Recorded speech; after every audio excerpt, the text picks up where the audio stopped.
الحمد لله رب العالمين وصلى الله وسلم على نبينا محمد وعلى آله وصحبه أجمعين. On se retrouve pour une vidéo sur une risala courte d'un grand muhaddith, faqih hanafi, qui s'appelle Qasim ibn Qutb. Alors c'est un grand savant qui a écrit de nombreux rasaïl, qui a fait de nombreux écrits, et cette risala en particulier va nous parler, comme son nom l'indique, du fait de jeûner 6 jours de Shawwal après le Ramadan.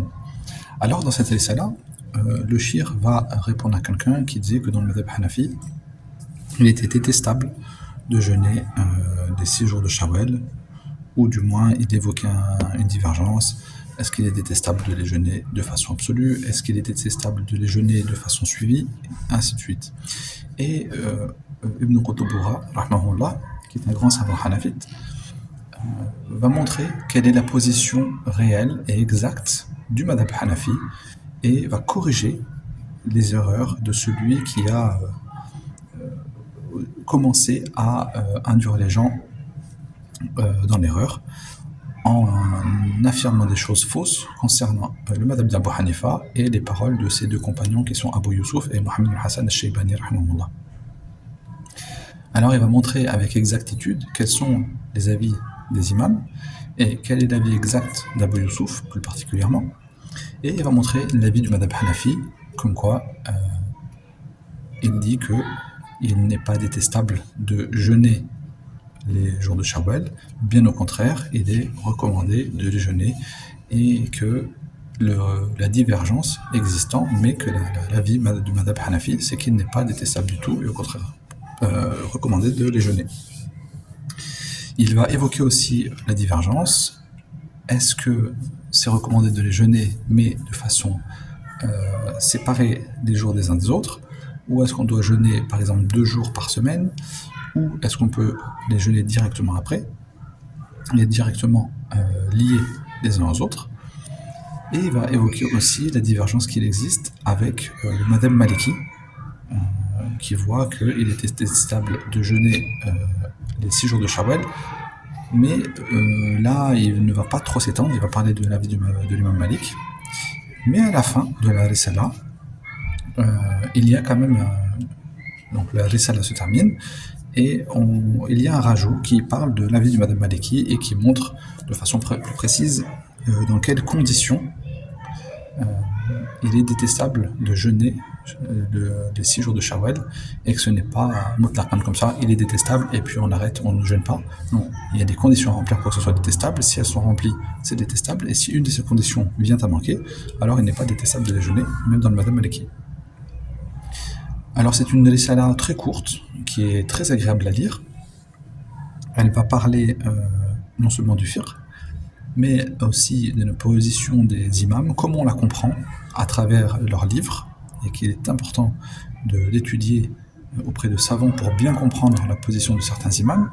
Il va aussi aborder l'aspect hadith, avec les isnad et leurs preuves. Donc il va regrouper tout un ensemble de choses qui font que c'est très agréable en quelques pages simplement. Le seul petit bémol, comme d'habitude, quand on voit les rasaïl, les livres qui sont travaillés, malheureusement à l'heure actuelle, on est dans un système où parfois on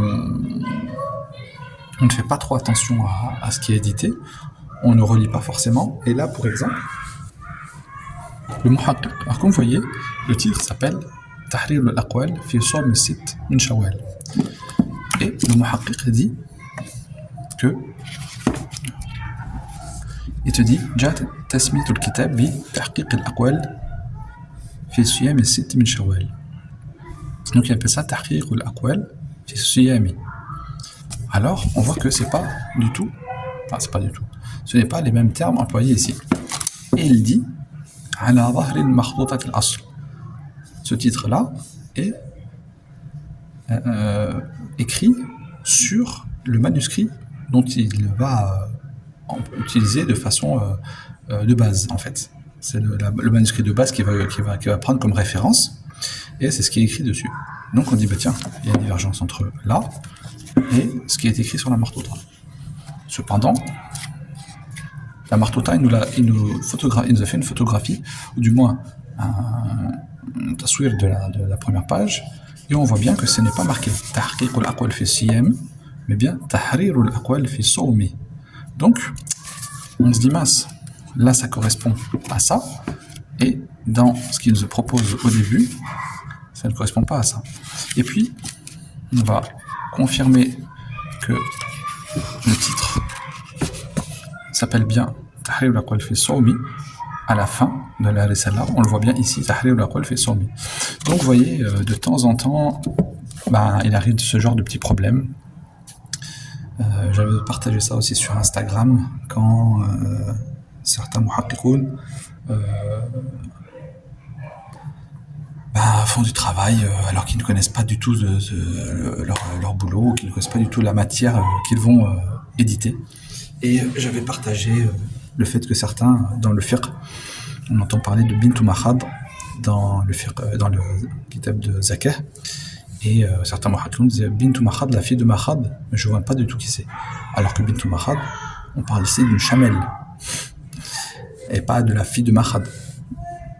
Et pareil, quand certains voulaient le tahqiq parle de certains livres, alors dans certains livres c'est marqué dans Jami' al-Ulum al-Hikam d'Ibn Rajab, et le muhaqqiq disait je ne connais pas ce livre, je connais juste le Sharh des 40 hadiths de Nawawi fait par Ibn Rajab. Ouais, mais il s'appelle comme ça, il s'appelle Jami' al-Ulum al-Hikam, et il le fait comme s'il le savait. Apparemment il ne sait pas qu'il s'appelle comme ça. Ou alors quelqu'un qui disait qui parlait du Sharh d'Ibn Qayyim, d'Al Manazil. Il dit non, le Sharh d'Al Manazil, je ne connais pas d'Ibn Qayyim, par contre, je connais Madarij al-Salikin. Madarij al-Salikin, c'est le Sharh d'Al Manazil fait par Ibn Qayyim à travers Al Manazil de l'imam Al-Harawi al-Hanbali. Donc on voit, des fois, il y a un réel manque de sérieux, un réel manque d'investissement. Alors on ne sait pas si c'est le manque de compétences ou si c'est l'empressement de certains, mais des fois on lit, et quand on voit ce genre de faute dès le début, on a un peu d'appréhension dans la suite de la lecture, parce qu'on se dit, mince, quel travail va être fourni dans le tahqiq du nas, dans le tahqiq du texte, pour que ce soit au plus proche de la réalité. Voilà, donc, هذا والله أعلم وصلى الله وسلم على محمد. معنا نهج حياة جئنا تبصرة عن كل ضلال أعددنا بضع رسالات تحمل نورا للأجيال معنا نهج حياة جئنا تبصرة عن كل ضلال أعددنا بضع رسالات تحمل نورا للأجيال